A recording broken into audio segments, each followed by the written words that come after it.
Now to the explosive interview with a young Aussie crew member stranded at sea on one of those cruise ships. Zoltina J works on the Pacific Explorer, one of the several ships still in limbo off the coast. She made the bold decision to stay on board with her crewmates, but she now feels abandoned by her own country. We're not a nation to ever turn our back on people, and right now, that's what's happening. We don't know where we're going, we don't know what our next step is, and we don't know when we're going to get home. And it'd be lovely to have that knowledge, to have that certainty that we will go home, we will be able to see our family and friends again and not be stuck here in the ocean with this whole sense that the whole world has turned our backs on us.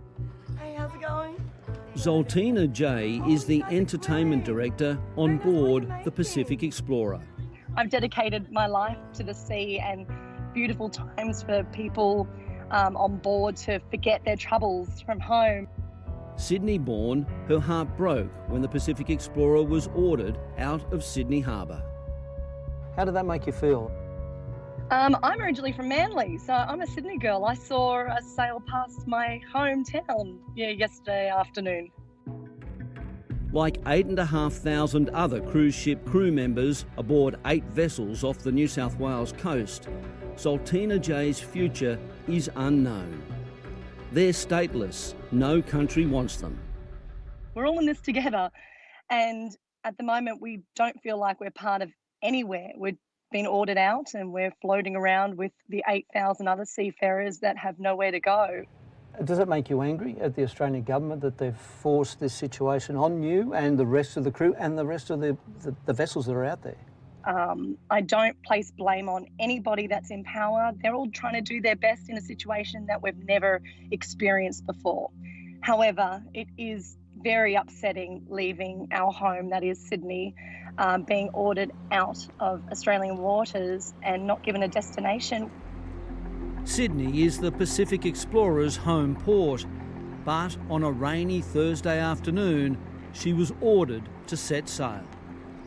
I am, Simon, I'm a very proud Australian, very proud, and yesterday was probably the most unpatriotic I've ever felt. Did you shed some tears as you went through the heads yesterday, knowing or not knowing what your future is? For a nation that takes pride on inclusion, we don't feel included at all. It was heartbreaking. It was probably the saddest sail away from the world's most beautiful harbour I've ever experienced, and it was heartbreaking seeing the city turn their back on us. No passenger, no crew member of the Pacific Explorer has been diagnosed with COVID-19. I can only speak for this ship, and we've got no cases. We're doing temperature checks. We actually have been doing temperature checks for over a month now, twice a day. P&O Carnival has called Sydney home for 88 years. The Explorer had been docked at White Bay. It was nobody on, nobody off. We were alongside in White Bay for, I believe, almost 2 weeks, and we weren't given the option to get off. Even if she had had that option, Zoltina J says she would have stayed on board to support the foreign crew members. It is frightening when you've got so many crew out here that have so many family at home that they're just worried about and they'd like to go home and see them. Hello. It's an international crew, isn't it? Very much so. We've got many different nationalities, many different religions, many different cultures here on board, and we're all floating around together. It's not just here on the Pacific Explorer, but it's all the other ships in Australian waters and all over the world, just not knowing the certainty of where we're going next. Who will take us? You really can't go anywhere. No one's going to accept you at the moment, are they? We're all on board now, floating around, and we don't know when we're going to be going home. We've got this uncertainty, and it's a real shame because all we want to know is what's going on, what's going to happen to us. The Pacific Explorer is now akin to a floating ghost ship. And I guess you'd be in the back of your mind thinking you've got a 71-year-old mother here in Sydney that you can't be with, and I'm sure you'd like to be with her now. We'd love to be with our families right now in this, and instead we're with our ship family, which is just as strong, but you know, the grass is always greener. You guys get to be at home with your people, and we would love to have the opportunity to go home to be with ours. Her crew is taking all the precautions to stay healthy.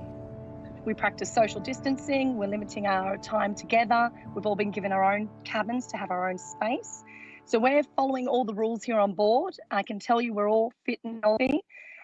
It's just the mood, like I said, it's the mood and not knowing where to next for us. I spoke to a maritime lawyer yesterday, and his concern was that if you leave Australian waters, you're going to be too far away if you need help, i.e. if some of your fellow workers or anyone on that ship gets sick with COVID-19. Oh yeah, that's a definite fear. Of course it is. It's you know, if we're too far away and we can't get a chopper out in time and stuff, yeah, that's a fear, like any fear that anybody would have on land, not being close enough to a hospital or having a traffic jam and getting an ambulance to them. You have that fear. But yesterday, the Pacific Explorer's crew took time out to celebrate Zoltina J's birthday. Love you guys. All they know right now is that the Pacific Explorer is heading north, destination unknown. Where are you exactly? Your guess is as good as mine. Our captain doesn't know. He made an announcement saying he's not too sure where we're meant to be going. Everyone's world is turned upside down, and we want this to be over just as much as everybody else. What would you like to say to the Prime Minister right now? I'm a big fan of Scott Morrison, so I would first off say he's doing his very best work, doing an excellent job. I wouldn't want to be in his shoes. But we are humans. We are people too, and we're floating around in a sea of uncertainty. And for a nation, a great nation, a nation I'm extremely proud of, please stop turning your back on us. We're not to blame. We want the same thing as everybody else, and we'd love to be home with our family.